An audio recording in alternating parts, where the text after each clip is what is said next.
So a flute, like that improvised flute among the Algonquin people, is a form of prayer. We listen and we meditate on that one sound and nothing else, and we become focused and mindful.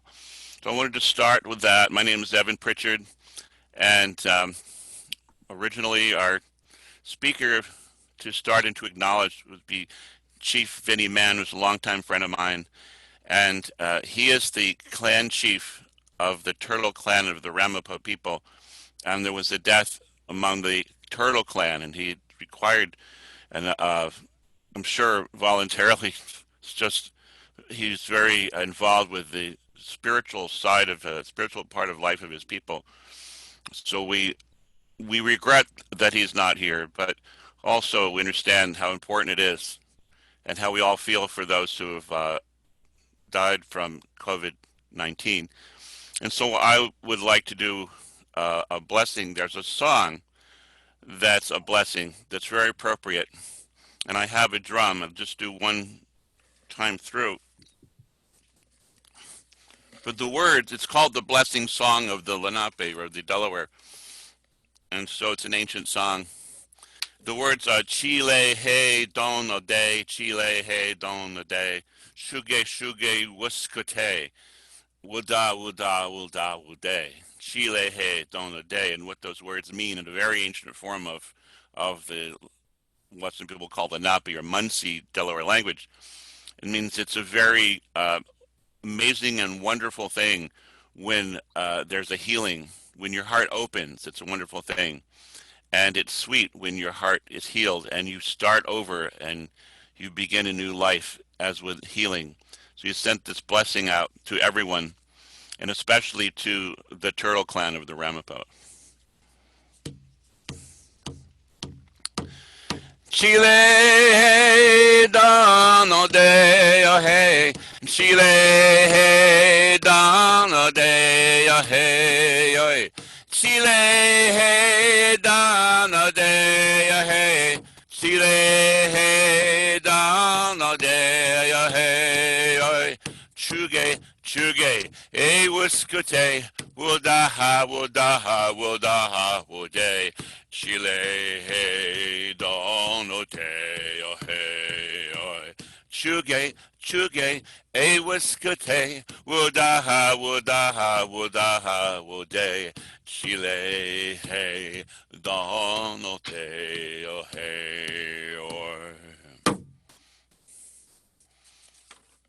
So that's called the Blessing Song, but it's also a healing song, as you can imagine.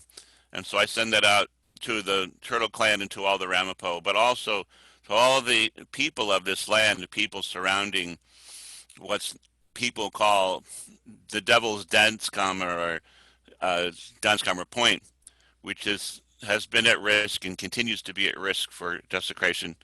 But I want to talk a little bit about it to acknowledge the people, the native people who took good care of the land surrounding Danskammer Point for thousands of years. And there are many. It's a point where many nations come together. There are several different Munsee Delaware groups whose land comes together.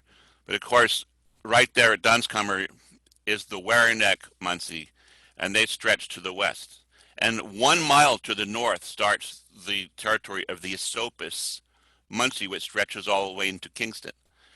And then south of that Waranek, just 7 miles south, starts the Skonanoke Munsee, which are a little known quiet group in the valley of the Waranek Creek, and that which is called Moodna today. And then only 17 or so miles south of that becomes the Ramapough country up in the highlands. And so all those Munsee people come together. But also on the other side of the river, only a mile or two across the Mohikanituk, is the Wappingers people. And just to the south is the Nakpim Wappingers, starting at Breakneck and Metumsek. Just north of that is the Mawinawasik Wappingers. So you have all these nations coming together. So this was also a meeting place, that Danskammer was the meeting place, and often for very serious ceremonies, for doing serious ritual when there was a crisis, this is where they would go to find their strength and to connect with Great Spirit and with animal and bird protectors.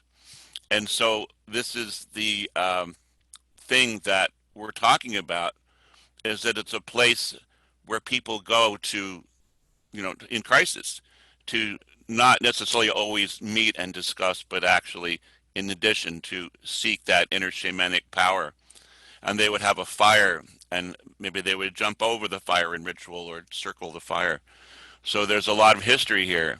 It's also the place where the Hudson River, the salt water, and the clear water come together at this point, the salt point. But also there are many trails.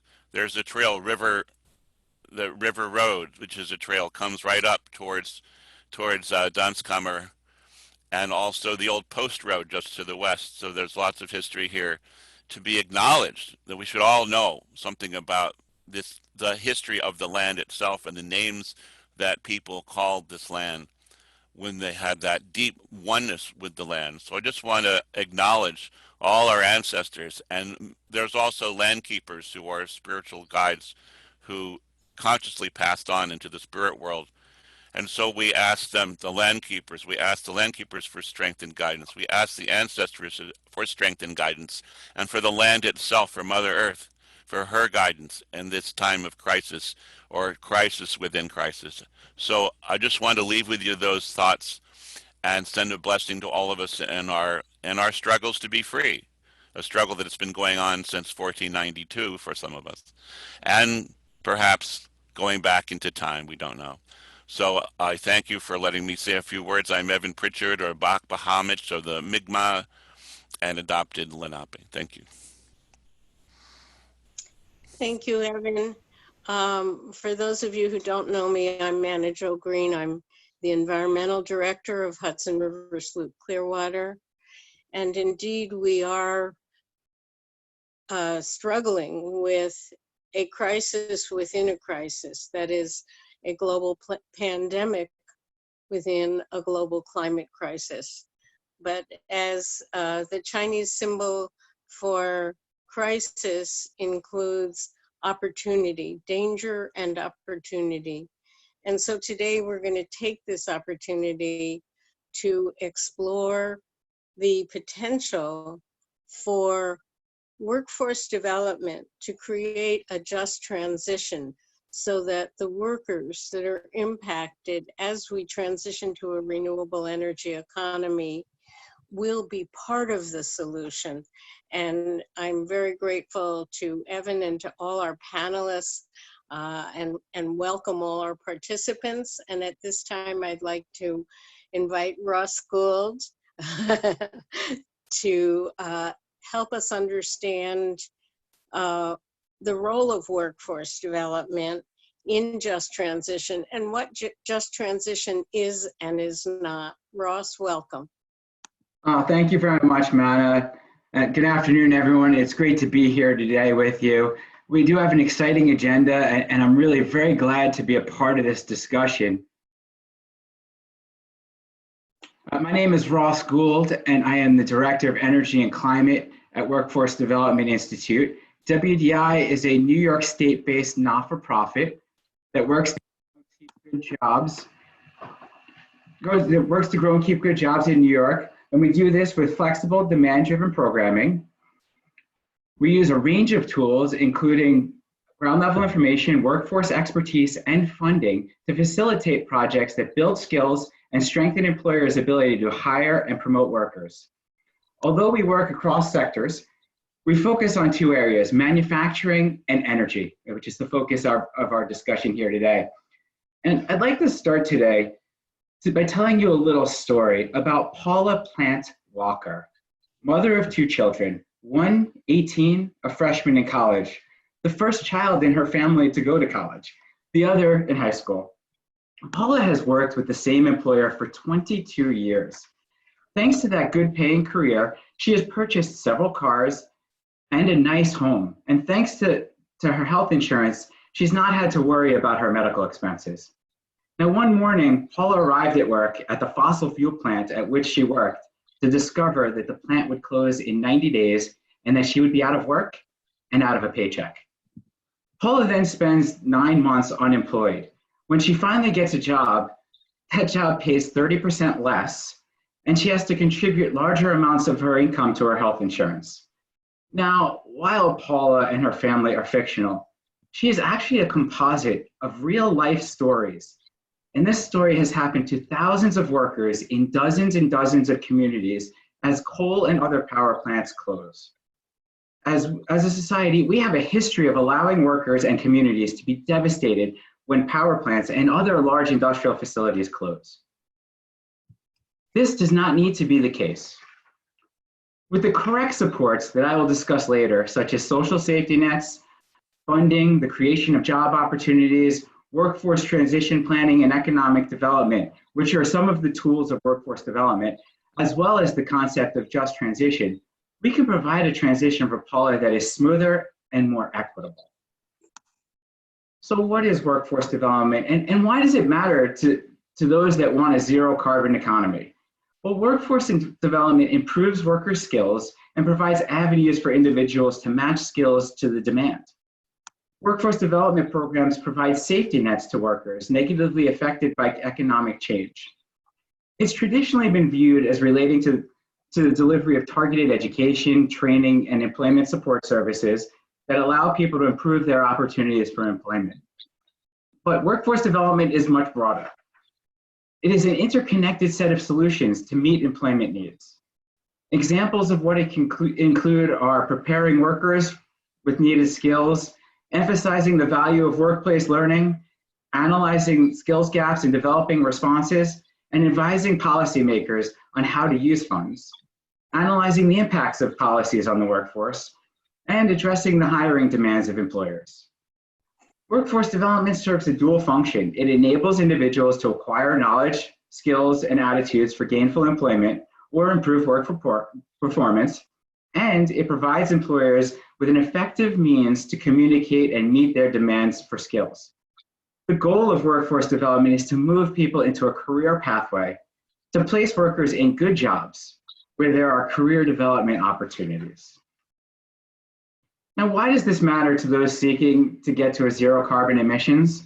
Well, there are 4 ways that workers are impacted by a transition to a zero carbon economy. There are job opportunities, there's job substitution, job elimination, and there's a transformation and redefinition of existing jobs. And workforce development can help with each of these areas in many ways. For example, we are here talking today about renewable energy, and you're going to hear from Erin about the work of her company in energy storage, which is so needed in order to build out large amounts of renewable energy. And so that is the creation of job opportunities. Now, these opportunities require new skills, and as you will hear from Craig Jacobs, to prepare the workforce, such as preparing electricians for installing energy storage, it requires that you get an understanding of the skills needed for workers in energy storage, and then adapt training programs to incorporate those new skills. Now, workforce development also comes in when we talk about job elimination, of course. Now, there are 14,000 workers in New York that work in power plants and oil and gas construction, distribution, operation, and infrastructure, of which 2,000 are working in fossil fuel power plant generation. Workforce development is needed to perform skills analysis and help in areas in which workers can transfer their skill sets. They must help policymakers to understand the scope of funding that is required. And workforce development can help in figuring out how to target the funding for training and other support services. And there's so much more. So workforce development interventions could have helped Paula out and put Paula in a better place by analyzing Paula's skills and the work she performed while at the power plant to help her identify the types of comparable jobs her skills are transferable to, and to provide targeted assistance for that transition. Now, I'd like to turn to providing a frame for the definition of just transition so that we can get an understanding of how Paula's transition could have become more just. Just transition is the idea that you hold workers and communities harmless from the impacts of a transition to a low carbon economy. Like a lot of concepts, there are many definitions and disagreement over those definitions. Many environmentalists out there in front of your computers or tablets may be familiar with the same problems over defining sustainability or sustainable. Now, just transition recognizes that the support for environmental policies are conditioned on fair distribution of the costs and benefits of these policies across the economy. It has been around for a while, and in small pockets, it has had some successes. But efforts so far in just transition has been limited. Now, I'd like to turn to the history of just transition. Now, at the end of World War II, there was a transition for veterans back to a peacetime economy. The US took a small step in just transition thinking with the GI Bill of Rights. It was also known as the Servicemen's Readjustment Act, and it provided veterans up to 4 years of tuition and living wages. Many of the baby boomers who are running businesses, leading the workforce, heading organizations, have received the benefits of this just transition thinking, and as a result, the middle class boomed. Fast forward to the 1980s, where you have the next step in evolution of the concept of just transition, and Tony Mazzocchi, who was a leader of the Oil, Chemical, and Atomic Workers Union, who viewed nuclear weapons as harmful, and the plants the union members worked in as harmful to not only his workers, but also to the environment as well. And he was well aware that disarmament and the closure of these plants would cost his workers their jobs. So what he did is he called for the Super Fund for Workers. The Super Fund for Workers would provide financial support and an opportunity for higher education for workers displaced by environmental protection. In 2015, the Paris Climate Accord included the following language in the preamble, which talking about how a low carbon shift should look. You must take into account, as according to the preamble, you take into account the imperatives of a just transition of the workforce and the creation of decent work and quality jobs in accordance with nationally defined development priorities as you shift to a low carbon economy. Finally, and why we're probably all talking about just transition and workforce development here today, was last year, New York adopted the Climate Leadership and Community Protection Act, which also includes just transition. It includes just transition in calling for the creation of a just transition working group. In addition, it requires a study of the impacts of jobs from shifting to a low carbon economy. Now, as I said, just transition, it's difficult to define because one of the reasons why is it doesn't look the same in every area. So, and while it's difficult to define, there are an established set of principles that are generally applied by groups when talking about just transition. And this slide here sets forth those principles. Things such as income support for the full duration of just transition, which is no economic harm. These are social safety nets for people. You also have local economic development, creating jobs that are family sustaining wages and benefits by growing or relocating businesses to a region that are losing jobs and seeing jobs eliminated as a result of the transition. There's also, as I pointed out, just transition has to have local economic development because it differs regionally. It differs in each region, as each region has different economic opportunities, different resources, and community character, as well as a different community composition. So it's important to focus on economic development locally. You also importantly need authentic training for jobs in good paying fields that will actually be in the community in which the dislocated workers live. There must be jobs available after dislocated workers complete a training program. Another important principle is social dialogue, and I can't emphasize a social dialogue enough. Like the conversation we are having here today. Social dialogue is about knowledge sharing and learning about the needs of the workers and the host communities. An important principle is labor standards and collective bargaining. And I also want to emphasize another principle, which is equity and inclusivity. All must equally share in the benefits and burdens of the transition to a low carbon economy. Just transition must have an equity framework, approaching policy and environmental decisions that have impacts on the workforce with equity. It also must be inclusive to ensure that workers, And all members, every member of the community has a voice and a seat at the table. We must leave no one behind, and we must leave no one out. Next, I'd like to move to share two case studies about plant closures that include elements of just transition. First, what has become known as coal to soul. This was the closure of the Mount Tom's coal plant right next door in Holyoke, Massachusetts. In 2010, community members began to push for the closure of the plant and included two very important goals in their efforts.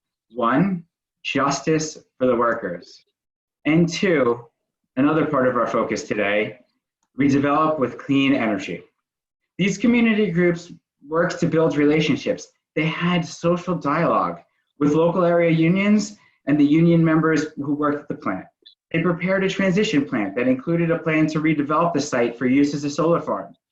And in 2014, the plant owner announced it would close, and a solar farm with battery storage would be built on the site, thereby creating local construction jobs. This slide contains the elements of that transition. As I mentioned, it was a transition plan, which was informed by public forums and a social dialogue. There were initiatives to help the plant's workers. There was severance pay. There was dignified retirements for those workers who were close to closing. And along with that dignified retirements, I also want to note that there was time. There was time. It wasn't that the plant closed in 90 days as it happened with Paula. Instead, there was time for the workers to develop a transition plan, for severance planning, and as well for training for younger workers who still had the vast majority of their career in front of them. In addition, they included economic development funds and a grant program for local economic development. And finally, there was the new economic development, there was the new opportunities at the solar and energy storage facility.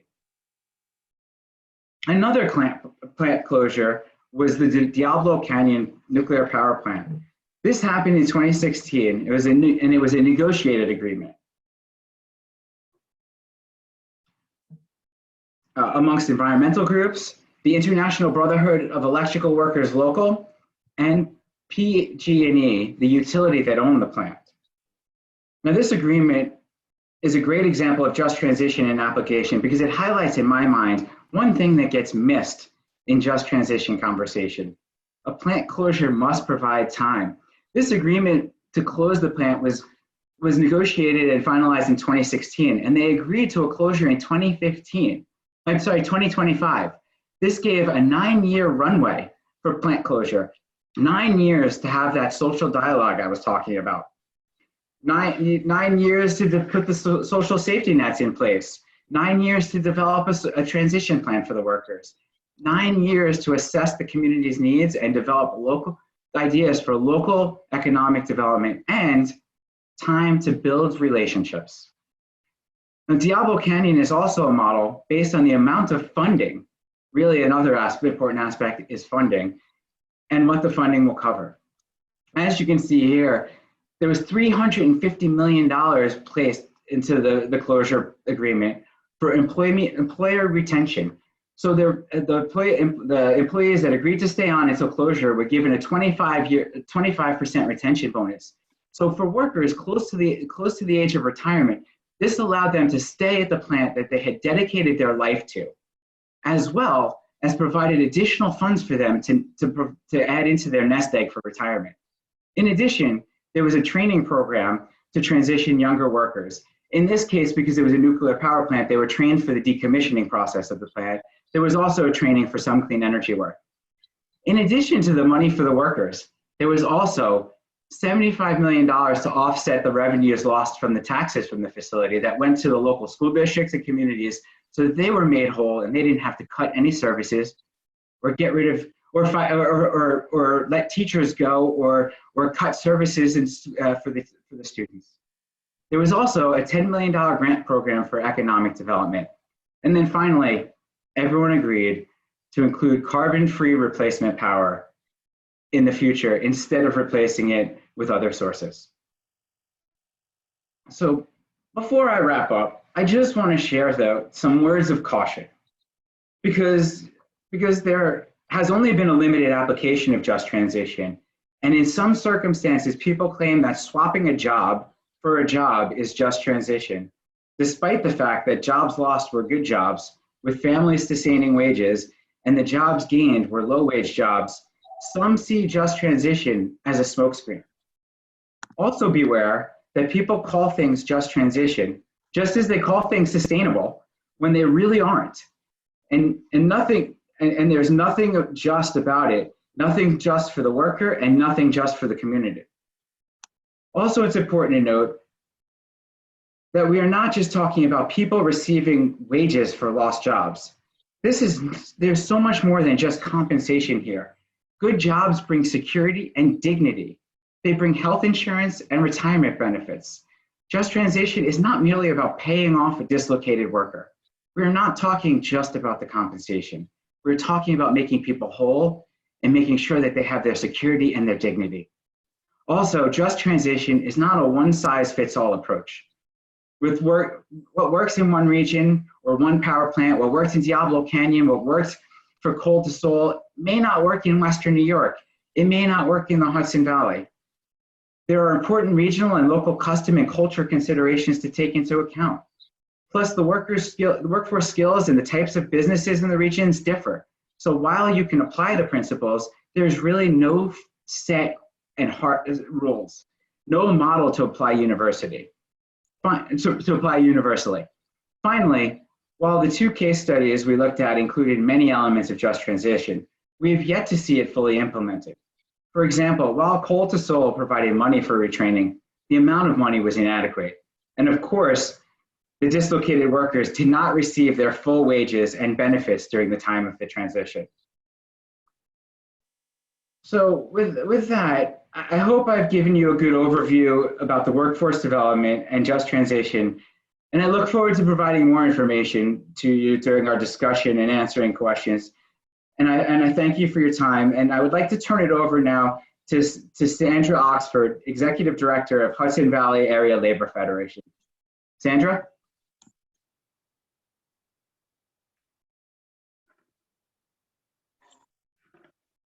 Thank you, Ross, and thank you to the organizers of today's event for including the Hudson Valley Area Labor Federation and organized labor in this very important conversation on just transition. Craig Jacobs, who is a treasure and really built the pipeline in many ways as it relates to excellence in training. He has always been a resource for providing instrumental day-to-day administration of a training program, more so helping communities to understand the value of pre-apprenticeship and apprenticeship work. It's a great honor to introduce Craig. Beyond his role at 363 IBEW, he's also made a very strong commitment to labor and to our movement as a board member of the Workforce Development Institute, and also as a labor leader who has never flinched away from an opportunity to assist in moving our movement forward. Thank you, Craig. Thank you for that wonderful introduction, Sandy. That was very nice. Can you write that up for me so I have it for the future? Hello, everybody. As Sandy has said, I have been involved in the IBEW. I'm very proud. I'm the third generation IBEW electrician. My grandfather and my father and myself. And I've been very lucky for 22 years. I was a training director for local union 363. I am no longer the training director. I have retired from that position. I now have a new position. I work for the New York State Labor Management Cooperation Committee, which is a group that I helped form probably 15 years ago. And it is a combination of the IBEWs within the state of New York, International Brotherhood of Electrical Workers, and the NECA chapters, which are the National Electrical Contractors Associations, or the contractors within New York State. So now I'm working through them. I'm a consultant, and our primary goal is education. My whole career has been based around electrical education, truthfully, even when I was in the field. I am a 42-year member and very proud of it. And again, most of the stuff was based on education. I have a very fortunate career because I was able to be instrumental, I think, in a lot of the programs that we put forward to the IBEWs and the JATCs, Joint Apprenticeship Training Committees. That's what our educational arm is called. I'm just going to go through a little quick history about IBEW and their apprenticeship. And it's a cooperation between the IBEWs and National Electrical Contractors Association. Both sides, labor and management, put in to the JATCs so that we can train and turn out qualified people.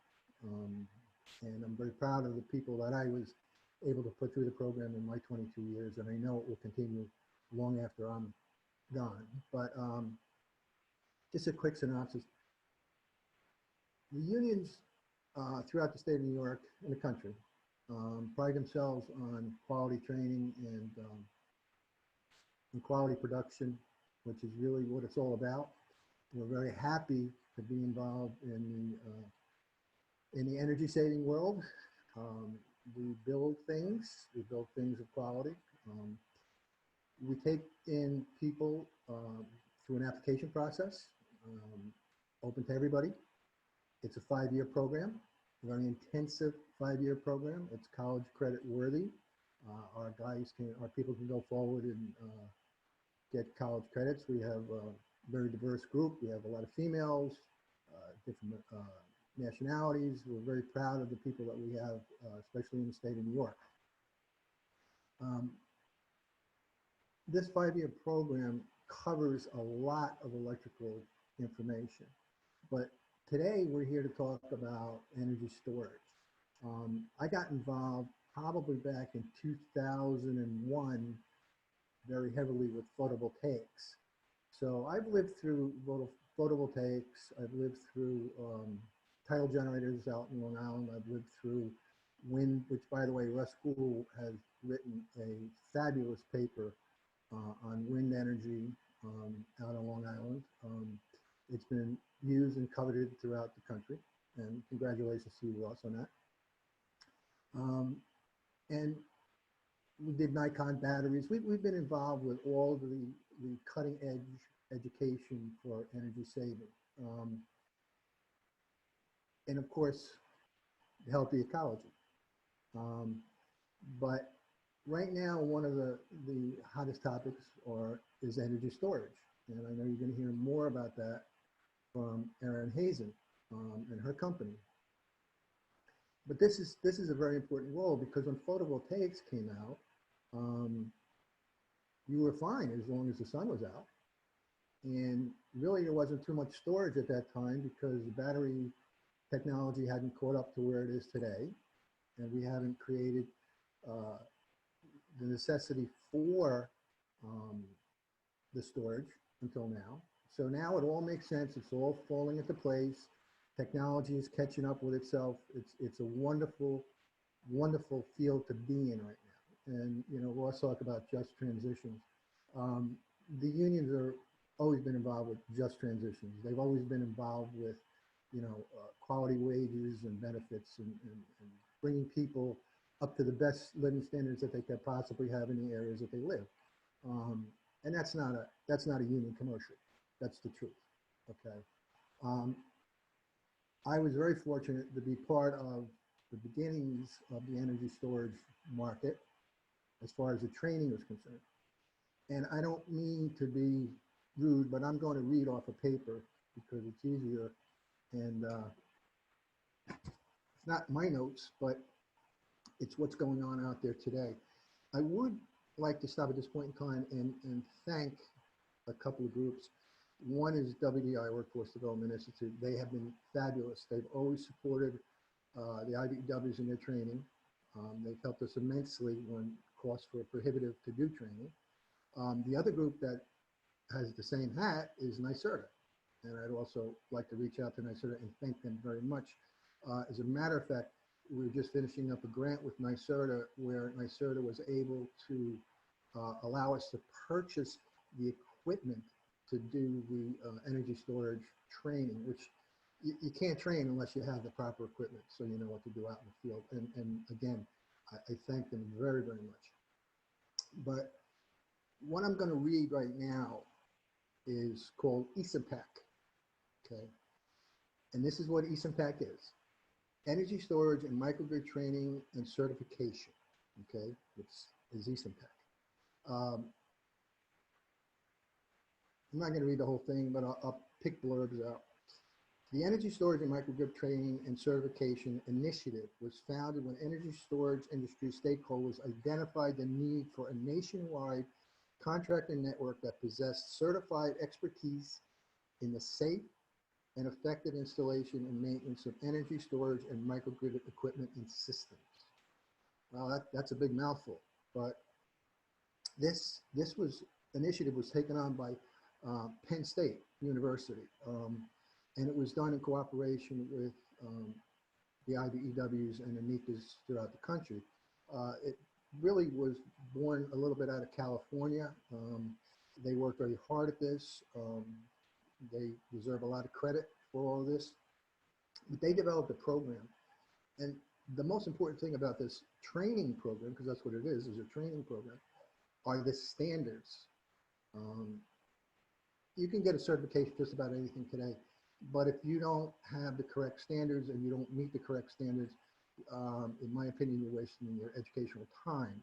So we reach out and work with ESIMPAC, and we're going to continue to work with ESIMPAC, and it's going to be a recognized, or it is a recognized certification right now. And the reason is because of the training that is required. Electricians have a leg up on all of this stuff because this is all second nature to us. This is what we trained for all of these years. These are things that come second nature to us. When I first got involved with photovoltaics, I'm like, yeah, okay, DC theory, DC storage, DC transmission. You know, these are things that we've done on a day-to-day basis. This is our trade. This is our knowledge. This is what we do. And not to minimize any of it, it's great. All these new technologies are absolutely wonderful. But again, you have to be trained to do it safely and correctly. So that's where ESIMPAC was born out of. And I just want to let you know that it's not an easy program. It's a 9-lesson program. If it was somebody off the street, it's a minimum of a 40-hour program, okay? But that's classroom training. That's not including field training. We're very fortunate because we can combine both and get classroom and field training. And that's really what makes this all work so well. I'm just gonna give you an introduction from the first lesson. Now, this is what students will go through. When Local 363 was very fortunate. We were one of the first ones to host a train-the-trainer class to get instructors to be able to teach this course. And our facility is in Harriman, New York. It was supposed to be in Philadelphia, but due to some issues and scheduling problems, we were able to do it for this area. We had quite a few people participate from New York State, definitely, and from New Jersey and Pennsylvania. So it was really a good course. It was a good turnout. We turned out some good instructors, and we've been building on it ever since. We will continue to build on it.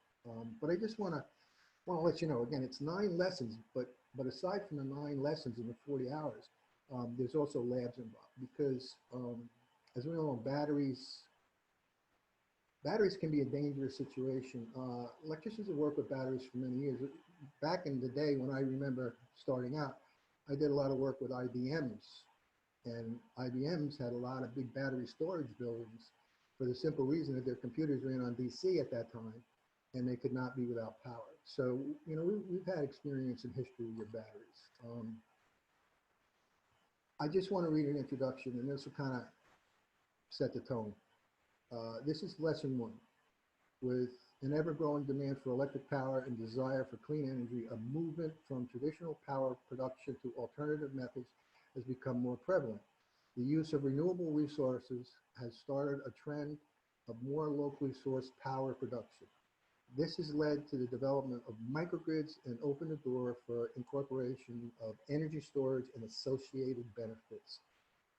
And then it goes on to talk about how wind is utilized and how solar is utilized. I just want to wrap up and thank everybody for the committee for inviting me. I could probably talk about this stuff for the next 2 hours, but I'm very proud of what we've done. I'm very proud of the organization that I belong to and the other organization, the other building trades within the state of New York and the country.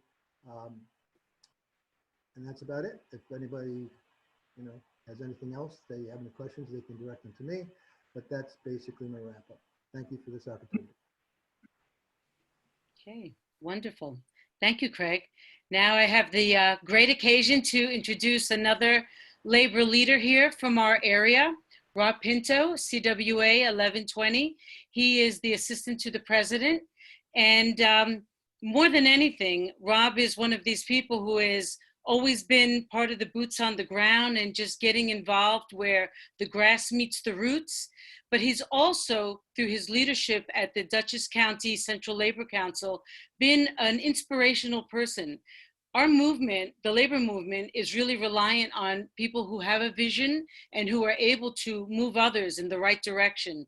And in many ways, Rob Pinto has offered that to our movement because he tends to be one of those people who reaches for the best in us. And I really appreciate his stewardship of our beloved community. Thank you, Rob.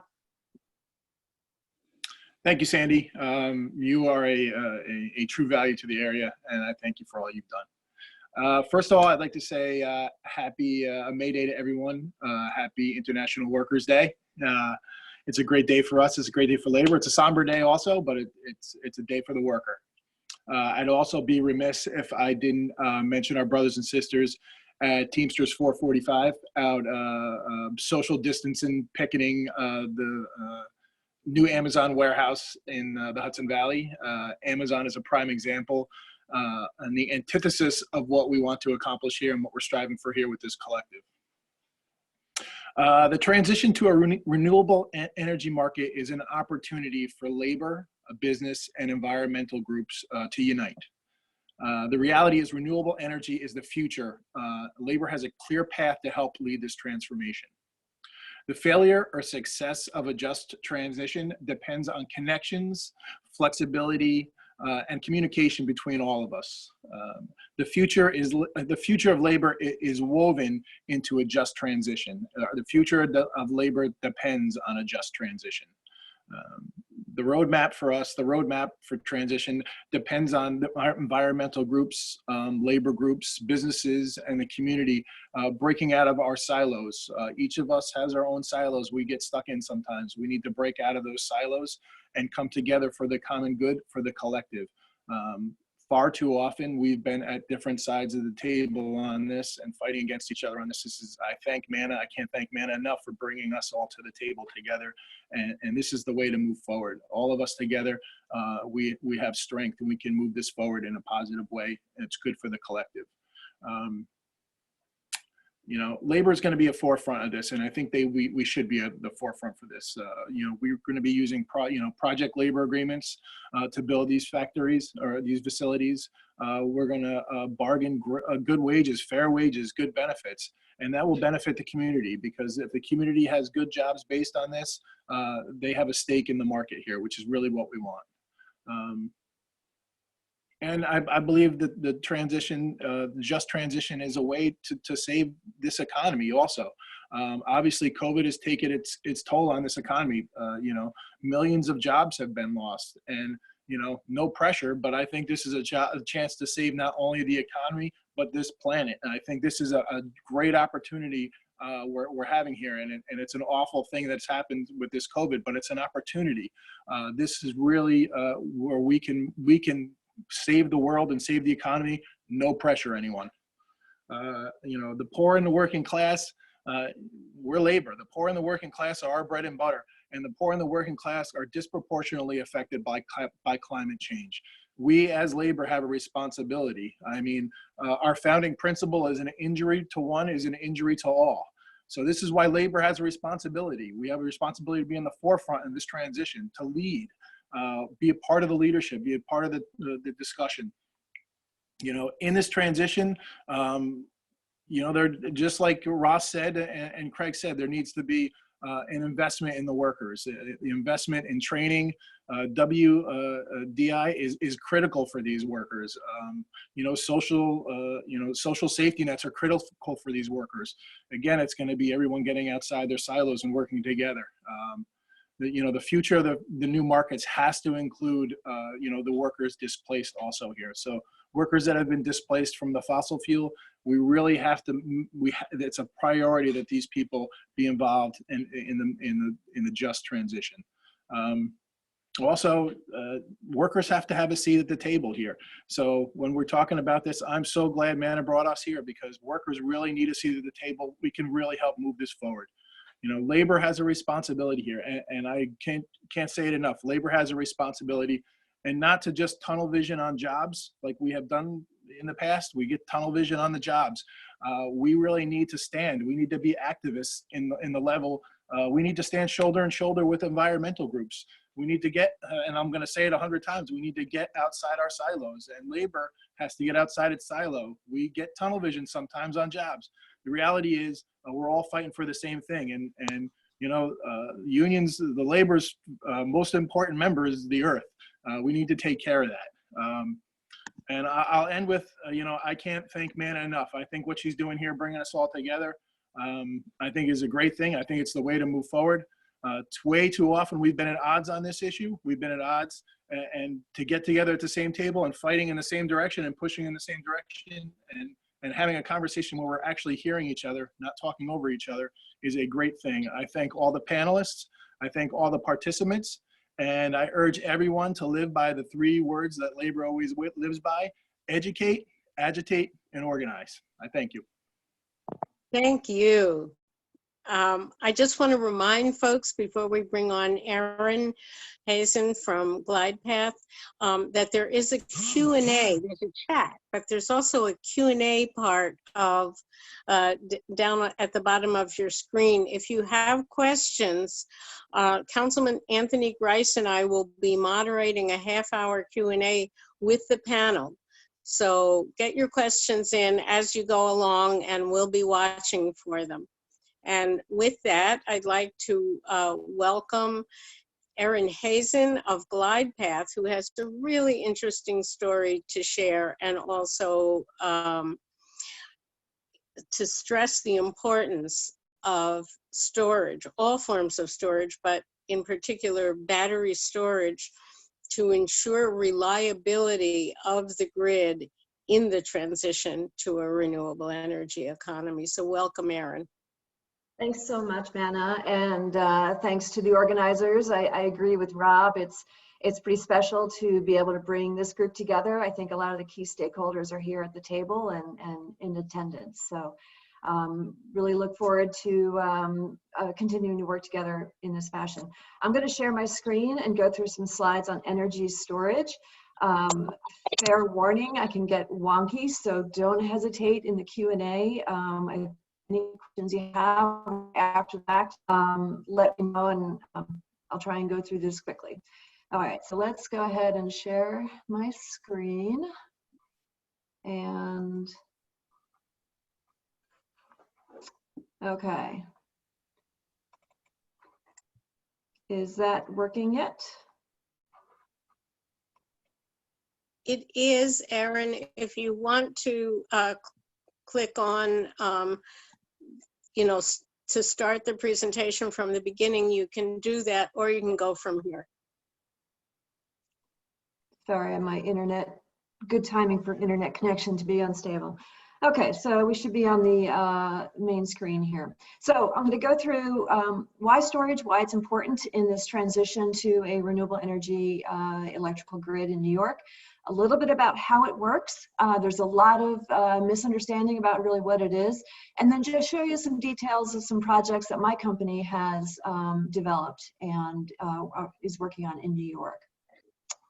First off, let's think about where we are today in New York.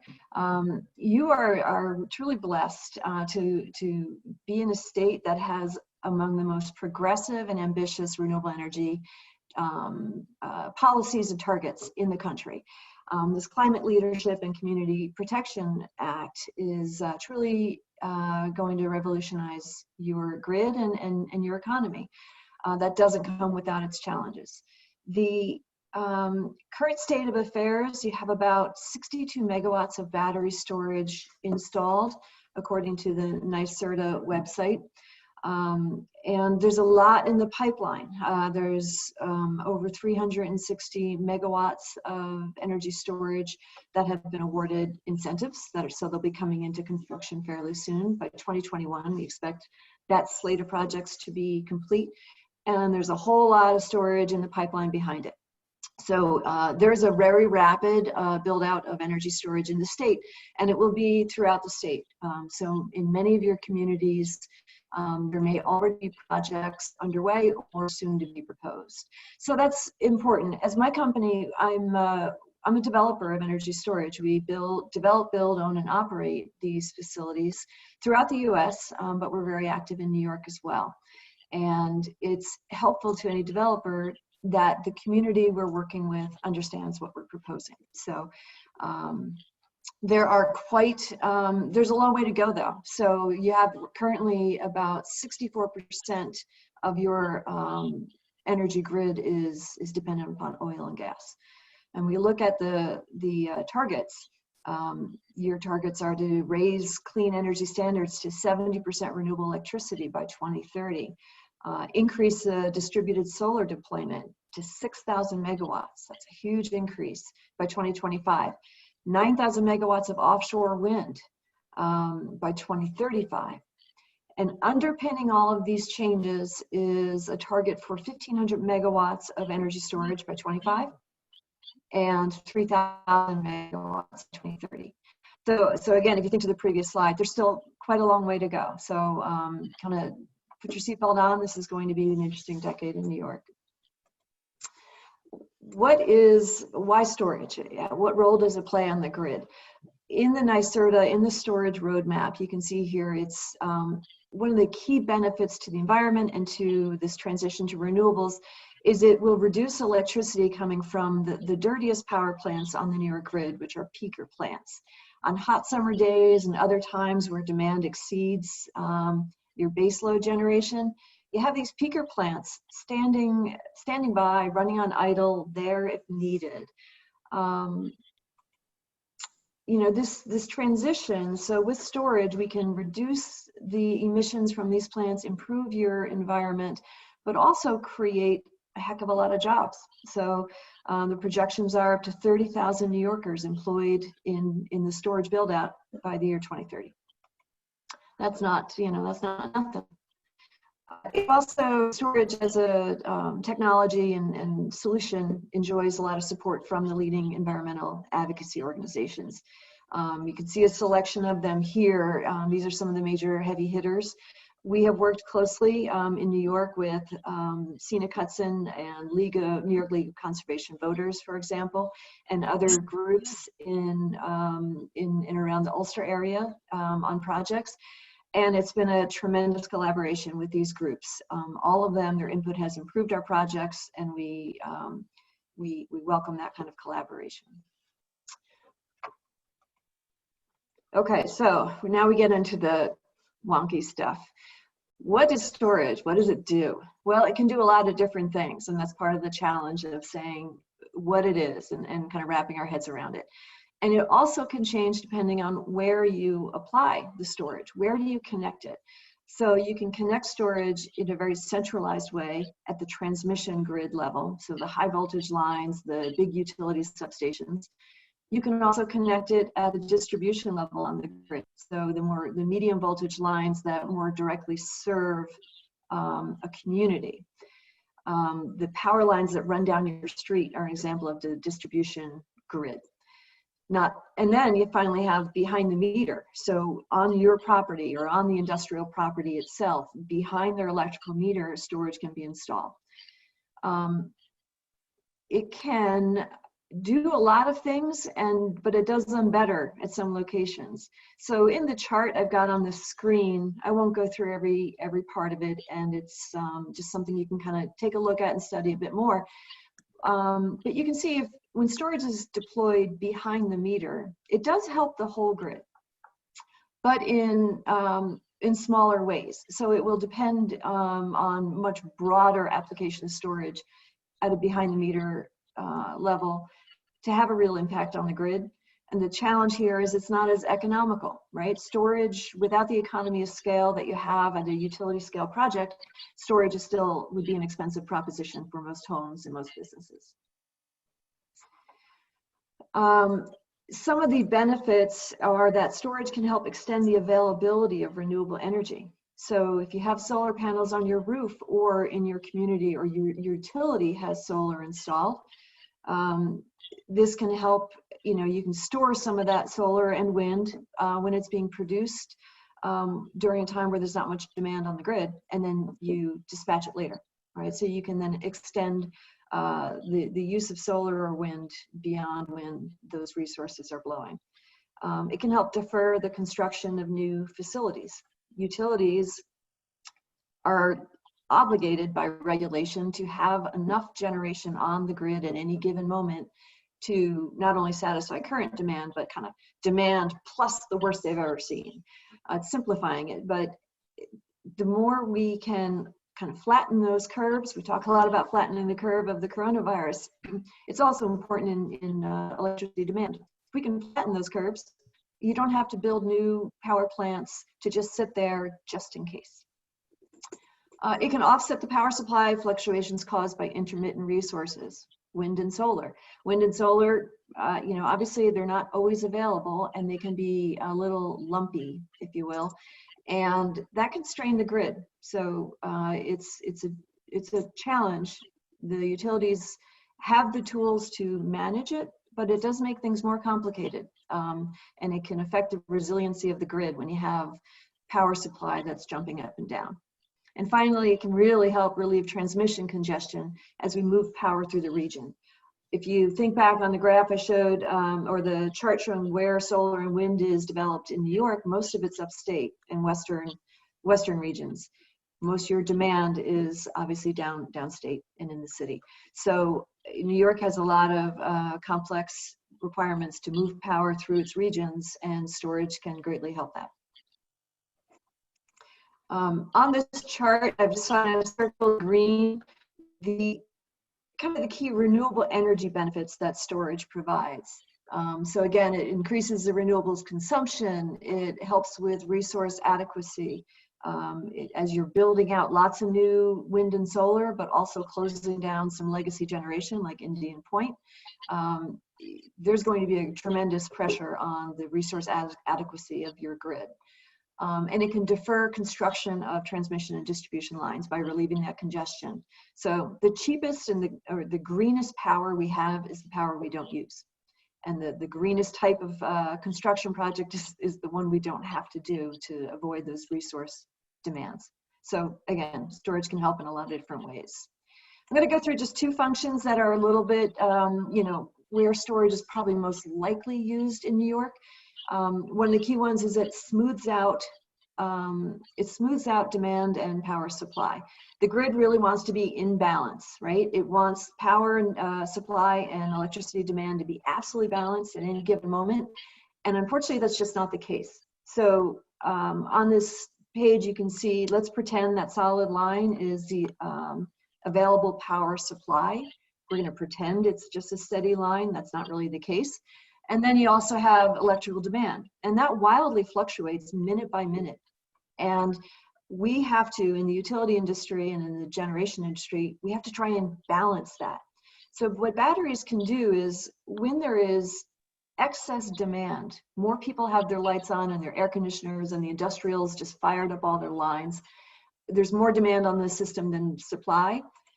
Batteries can jump in and discharge. They can release their energy to the grid when there's not enough, and that will help meet that demand.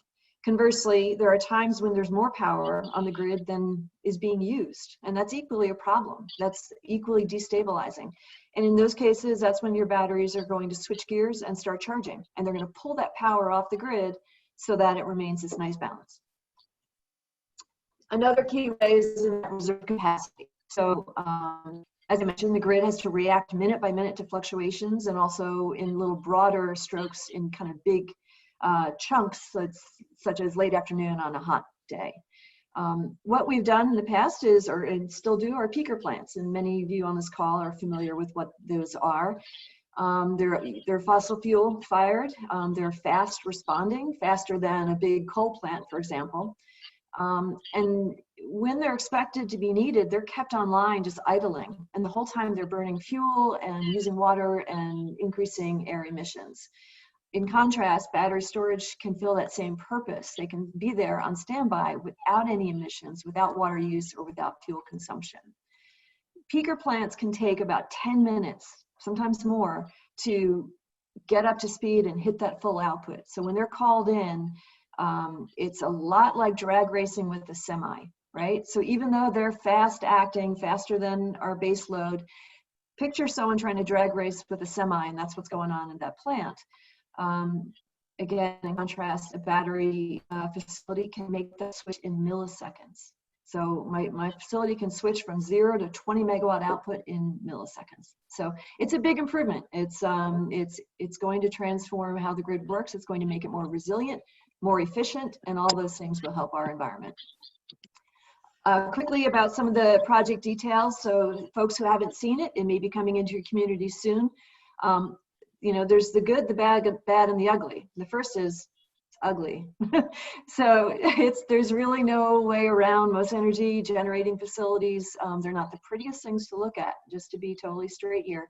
But it's easily mitigated. So, you know, you have options with fencing, with siting, responsible, good developers, and I urge you in your communities to push for that. Make sure the developers that come to your community are doing that. Right, so we have not had any issues with a view shed. We're able to work with our communities that we've developed in to find great solutions. But they look a lot like shipping containers. They're placed on concrete pads or piers, depending on what the underlying geotechnology is. You can put them in buildings as well, but most common you'll see them in containers. The containers are non-occupiable, so it's very safe. There's no one walking inside these. They tend to be grouped and with inverters and transformers so that you can transform that output of the batteries to the grid current. It takes about a year to construct one of these projects, one of these larger ones. So not super long, but it does take some time. Okay, what's inside these containers? Well, you have these battery modules. Lithium ion is the most common chemistry. Within that, there are a lot of variations that I won't get into. Those battery modules are grouped into stacks that have constant monitoring of all the important details. So state of charge, voltage, temperature, other critical data. And it makes decisions on its own in unison based on computer controllers. And that battery management system is directly connected to the grid, where it's getting its signals to whether the grid needs it to be charging or discharging at any given moment. Here's a picture just of one of the projects we installed this summer down in Texas. You can kind of see what these racks are and the scale, the human scale of these containers. I won't go through this slide, but I just want to assure you that this technology is safe, it's well proven, it's not anything new, it's simply through deployment, through competitive processes, and through just better technology, costs have come down. So that's a big reason why we're seeing it being deployed in so much larger numbers now, is because the economics now work. But the technology is not something new and exotic. We really do know how these work and how to keep the community safe and the people who work on them safe. This is just a screenshot of the kind of monitoring. These are monitored 24/7 down to the individual cell. There are 12,000 cells in any one of these containers, and we can see every single cell at any moment in time.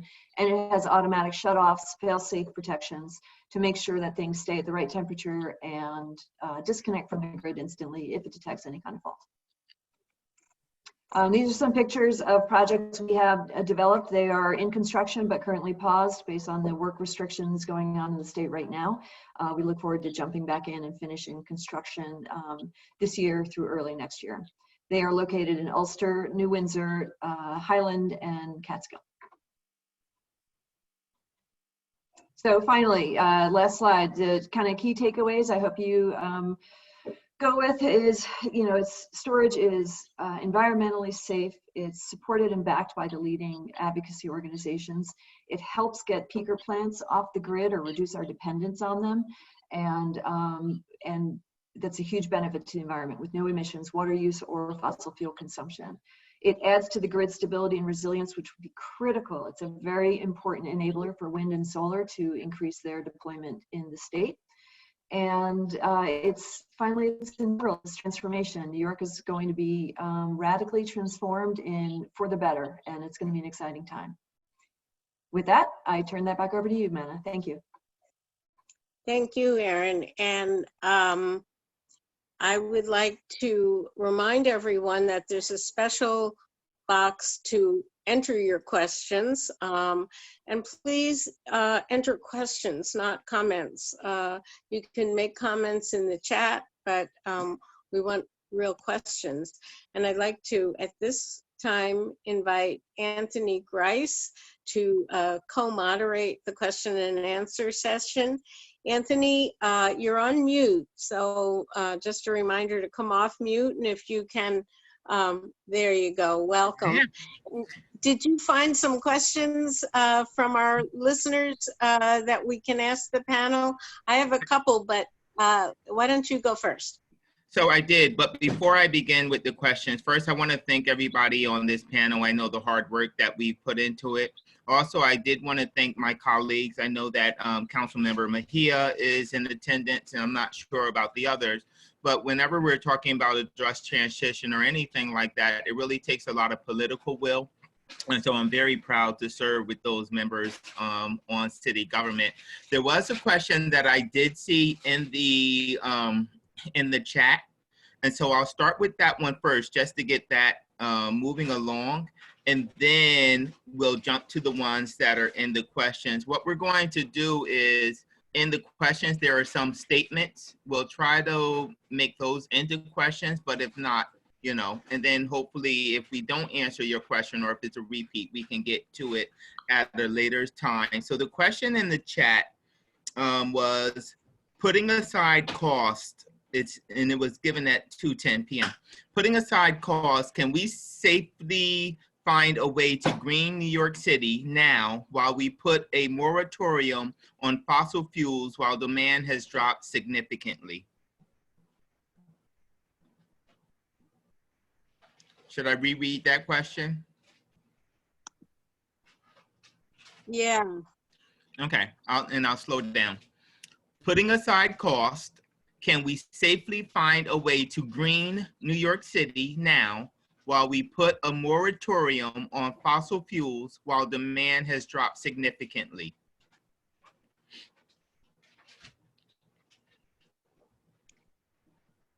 And it wasn't directed at any particular person. I can jump in. This is Erin. I can jump in with maybe starting the conversation. I don't think I have a complete answer, but and this might address another question I saw in the chat, which is the development timeline for any energy project, renewable or not, tends to be fairly long. So while I think these current slowdowns in our economy and in just energy consumption are an interesting time to pause and consider what to do.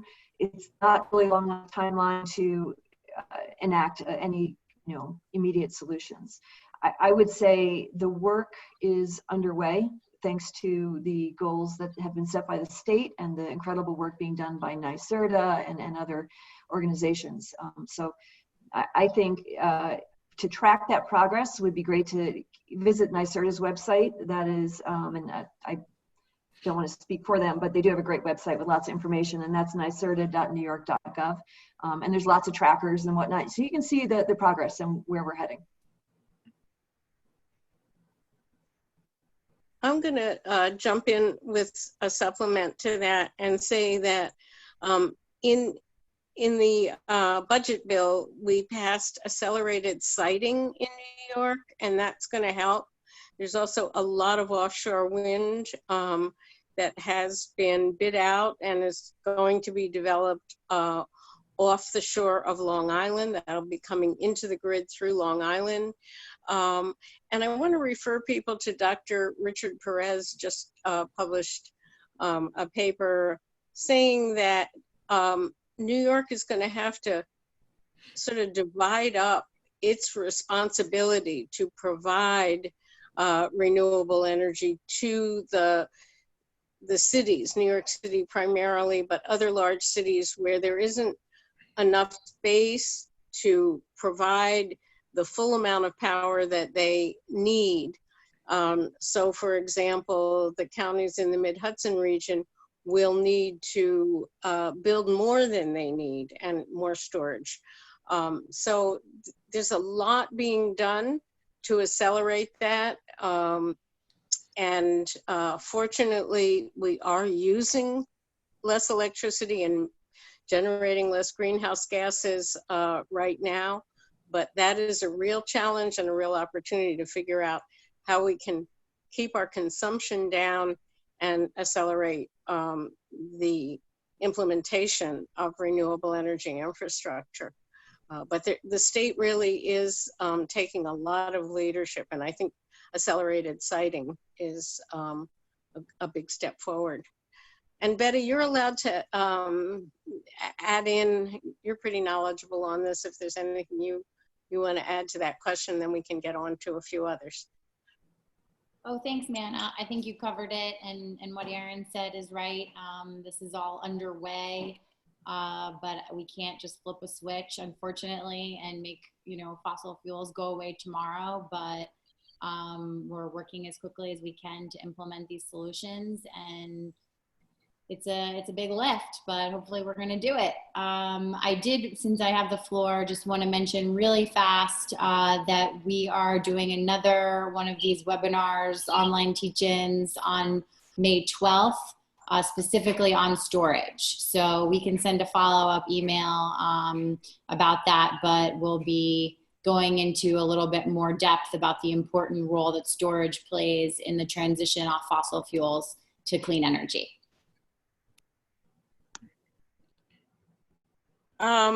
Let's see, there was a question for Ross about Diablo Canyon, and it's an interesting question.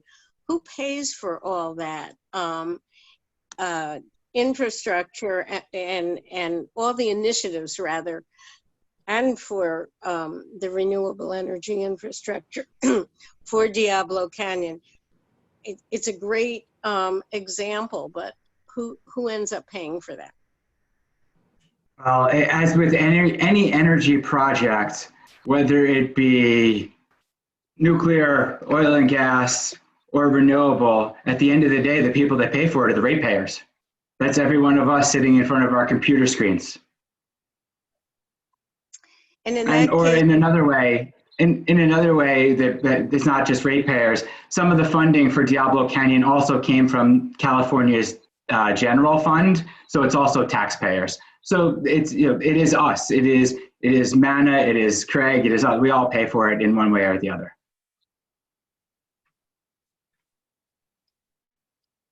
Anthony, did you find another question? I did. Am I on?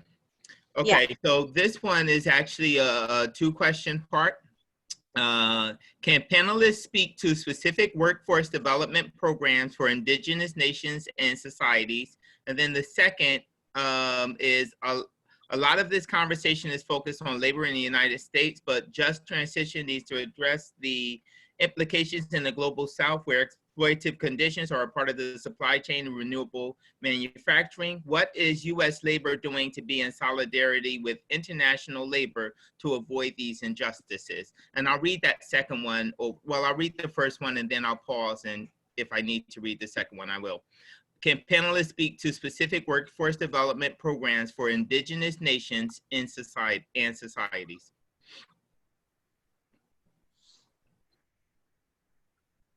Well, I can jump in with one example, but it's a transition example. There was the Mojave generating facility in Arizona, and it feeded electricity into California. This facility was recently closed and it's on Navajo and Hopi lands, and 90% or so of the workers at those facilities were Native Americans. And as part of the closure and the moving forward, there's some training program for solar installation that has been done, because there's thoughts of trying to for the reservations to move forward by leasing out land for large-scale solar farms and creating construction jobs for the indigenous people at the lands through the solar installation construction. Mhm. And then the second question, what is labor, I'll reduce it to just the question part. What is U.S. labor doing to be in solidarity with international labor to avoid injustices? So I know labor has sent advocates to South American countries to help with issues down there. But unfortunately, here in the United States, we're on the defensive all too much under this current administration. The NLRB is actively working against workers and unions. The Labor Department is actively working against workers and unions, and the Trump administration, just in general, has a war on workers right now. So unfortunately, we're focused here at home. We're focused on surviving this administration, and that's just, unfortunately, that's the honest truth right now. Manna. Okay. Another question was for Erin about battery storage. What is the life of the batteries? That's a great question. Yeah, a project, so the larger scale, the project itself is typically designed for a minimum 20-year life. And then beyond that could be repowered and extended. But from a financing and contractual standpoint, usually 20 years is about what you plan for. The batteries themselves do degrade, yes. So just like in our cell phones and other electronics, there's a certain number of cycles that they are capable of doing. We expect 10 to 15 years out of these batteries, at which point you begin to swap them out, and it's not done wholesale. It's, basically throughout the life of the project, you are augmenting your battery capacity with new batteries. I know that we as a company and most developers I know have a cradle to grave commitment to the batteries and the components to make sure things are recycled in a responsible manner to the greatest extent they can be. Great. Anthony? Yes, I'm here. I'm just trying to make sure I'm not muted. So then another question, because I see some people are adding some more questions, and that's great. Another question was about Indian Point, that it just closed. And so is there a just transition plan for that? Or they announced their closure. Is there a just transition plan for that? Ross, you want to take that, or do you want me to? Yeah. Okay. Ross and I worked together with others, particularly labor in that community, and held a forum on just transition. And I serve on the decommissioning community advisory board. There was a promise that by the Department of Labor that every single worker would have an individualized, essentially just transition or transition plan, that they would know whether they were being retained for decommissioning, whether they were being offered a position somewhere else in the nuclear industry, or they were going to receive training and at least a fair severance. This just came up on a call this morning, and we are going to be following up with the Department of Labor now that Indian Point 2 is closed, and Indian Point 3 will be running for another year. But we want to make sure that they make good on their promise, and I'm going to be enlisting help from some of the folks on this webinar to be sure that they do make good on that promise. But it's an unanswered question right now. The promise was there, and Ross will remember that. But I asked that question at every single meeting about the closure of Indian Point, and the answers are that we're working on it. But now they've had enough time to work on it. They have to have some real concrete answers now. So, I actually would like to just add one thing. And when you compare it to the closure of Diablo Canyon, unfortunately, from the perspective of a social dialogue and the perspective of having the workers at the table at the time of the closure conversation, it was not a just transition. Unfortunately, when you looked at Diablo Canyon, when the closure agreement included the local IBEW locals who worked at the facility, but in this case, the closure agreement itself, settlement agreement, was only between the state, some groups, and Entergy. It did not include any of the labor unions who represent the workers at the facility. So as I said, we really have yet to fully see just transition implemented. But that's why we're here, is to make sure that we are seeing just transition fully implemented. and one thing I'd like to point out is that California is a state where the public utilities are regulated, and in New York in the 90s, many states deregulated. And so in California, they had a much more enlightened approach to the closing of Diablo Canyon. Here it's been sort of a back and forth between the owner, the community, labor, the environmental groups, but not a consensus building dialogue as there was in California. And we're trying very hard to create that, but it's an uphill battle, so we'll be seeking your help. Lots of questions about battery storage.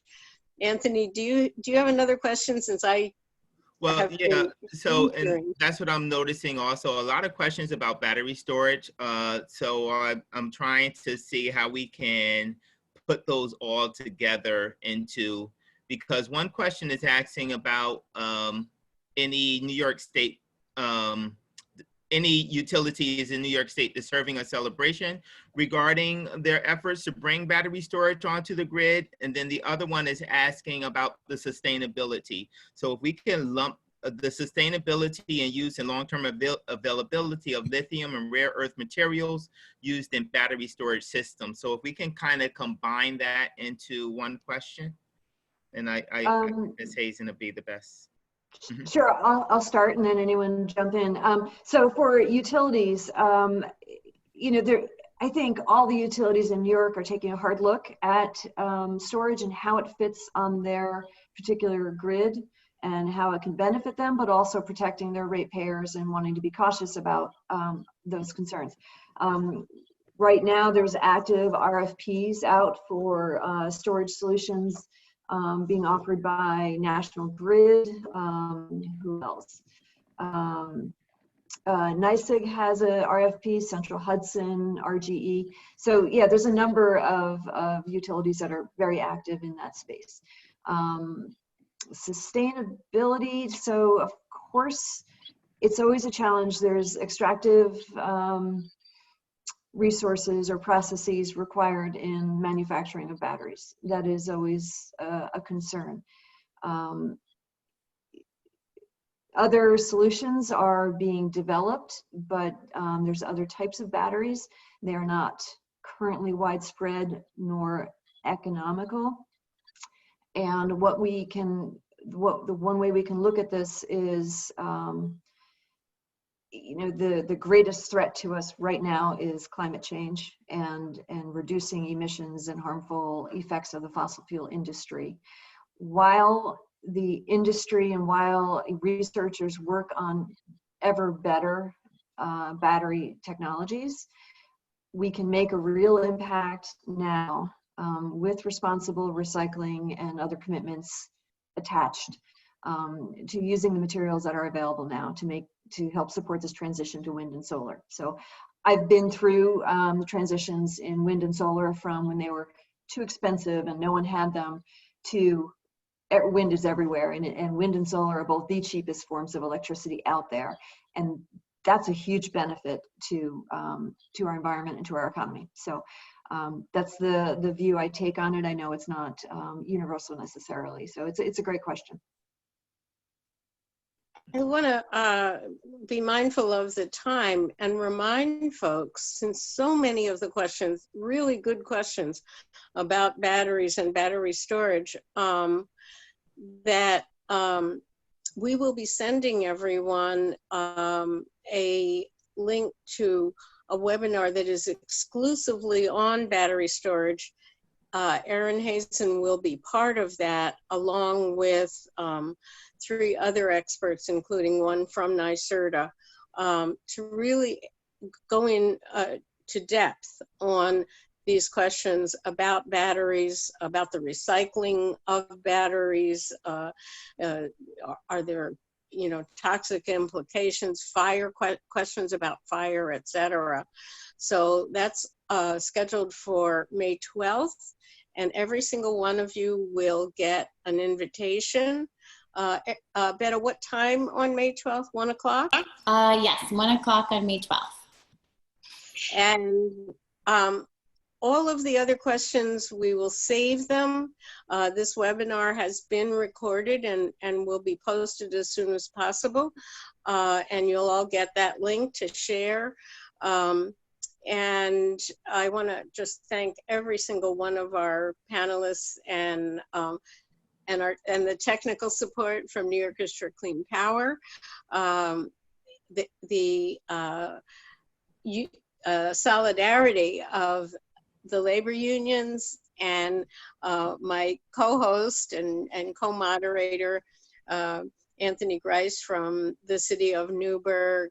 And so from start to finish, this was a really important event, and I want to thank each of you and all of the people attending. Your questions will not be lost. We'll try to group them and send them to the right person to get you answers. This is the beginning of a series. Even after New Yorkers for Clean Power does storage, there's going to be one on green jobs featuring really good examples across New York State of training programs, right here in Poughkeepsie and in Buffalo and a couple in New York City that are working exceptionally well to prepare young people and underemployed people for work that will ensure energy efficiency and a transition to a renewable energy economy. And then one featuring youth who have been through the training programs and their experience. So this is just the beginning of an ongoing conversation, and I can't think of better people to have shared this part of the afternoon with.